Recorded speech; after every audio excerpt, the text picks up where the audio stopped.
ધારો કે કોઈ વ્યક્તિને કેન્સરનું નિદાન થાય તો એ વ્યક્તિ ઈશ્વરનો આભાર કઈ રીતે માને અને શું કામ માને, એને લગતો એક અદ્ભુત પ્રસંગ તમારી સાથે શેર કરવો છે.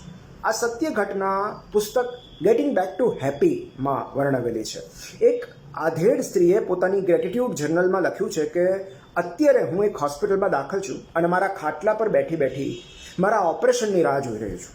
મારા બંને સ્તનમાં કેન્સરની ગાંઠ છે અને થોડીક ક્ષણો પછી ઓપરેશન દ્વારા મારા બંને સ્તન કાઢી નાખવામાં આવશે. પણ અત્યારે મને એવી વિચિત્ર લાગણી થઈ રહી છે કે હું બહુ નસીબદાર છું. Sorry for the interruption. પણ કેન્સરનું ઓપરેશન કરાવવા માટે જનારી કોઈ વ્યક્તિ પોતાની જાતને નસીબદાર શું કામ માને? ભય, અસલામતી અને ચિંતાના વાતાવરણ વચ્ચે કઈ રીતે કોઈ ભાગ્યશાળી હોઈ શકે? એનો જવાબ તેઓ એક પછીના ફકરામાં લખે છે. મારી અત્યાર સુધીની જિંદગીમાં મને ક્યારેય કોઈ સ્વાસ્થ્ય સંબંધી સમસ્યાઓ નડી નથી. અત્યાર સુધીનું મારું આખું જીવન સ્વસ્થ અને તંદુરસ્ત ગયું છે. જીવનના 58 વર્ષ મેં હેમખેમ પૂરા કરી નાખ્યા. પણ એક વાત કહું, મારા રૂમની તદ્દન બાજુમાં એક પીડિયાટ્રિક વોર્ડ છે. ત્યાં એવા અનેક બાળકો દાખલ છે જેમને ગંભીર બીમારી હોય. છેલ્લા થોડા કલાકોમાં મેં એવા અનેક દર્દીઓ જોયા જેઓ કેન્સરથી પીડાતા હોય, જેમને વ્હીલચેર કે સ્ટ્રેચર પર લઈ જવા પડે, જેઓ અસહ્ય પીડાને કારણે કણસતા હોય.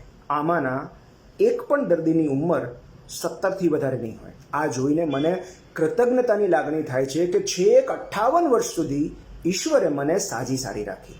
હોસ્પિટલના બિછાનેથી લખવામાં આવેલી એક કેન્સર પેશન્ટની આ ડાયરી અત્યંત લોકપ્રિય બની. કેટલાક લોકોએ પોતાના ઘર અને ઓફિસમાં તેમની ડાયરીનું આ પાનું લેમિનેટ કરીને ટીંગાડ્યું છે, જેથી જીવનના કપરા સમયમાં પણ આપણે કેટલા બ્લેસ્ડ છીએ એ યાદ રહી શકે. આ જ કારણ છે કે ખુશ રહેવાની ફોર્મ્યુલા શીખવાડતા દરેક પુસ્તક કે ઓનલાઈન કોર્સમાં સૌથી પહેલો પાઠ ગ્રેટિટ્યૂડ એટલે કે કૃતજ્ઞતાનો હોય છે. ગમે તેવી મુશ્કેલી, તકલીફ કે પીડાની વચ્ચે પણ રાહત અને નિરાંત અનુભવવાનો એક જ રસ્તો છે: કાઉન્ટ યોર બ્લેસિંગ્સ.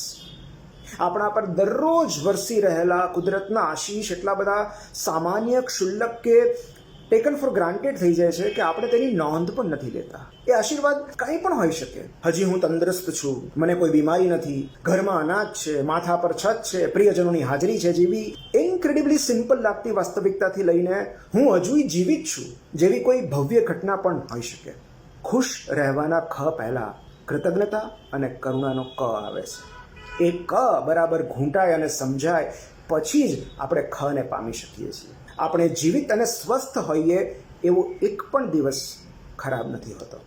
પ્રત્યેક શ્વાસ ટકાવી રાખવા મૃત્યુ સામે સંઘર્ષ કરતા લોકોને જોઈએ ત્યારે આપણા આ નિઃશુલ્ક શ્વાસનું મૂલ્ય સમજાય. જ્યાં સુધી અન્ય માટે પ્રાર્થના અને સ્વ માટે કૃતજ્ઞતાના સક્રિય પ્રયત્નો શરૂ નહીં થાય ત્યાં સુધી આપણે હંમેશા કુદરત, સંજોગો કે નસીબને દોષી માનતા રહેવાના. જિંદગી પાસેથી કશુંક પામવા કે મેળવવાની જેટલી અપેક્ષા રાખીએ છીએ એટલી જ પ્રેક્ટિસ જે મળ્યું છે એના ગ્રેટિટ્યૂડ માટેની નહીં કરીએ ત્યાં સુધી કાયમ નિરાશાનું પલડું વજનદાર રહેશે.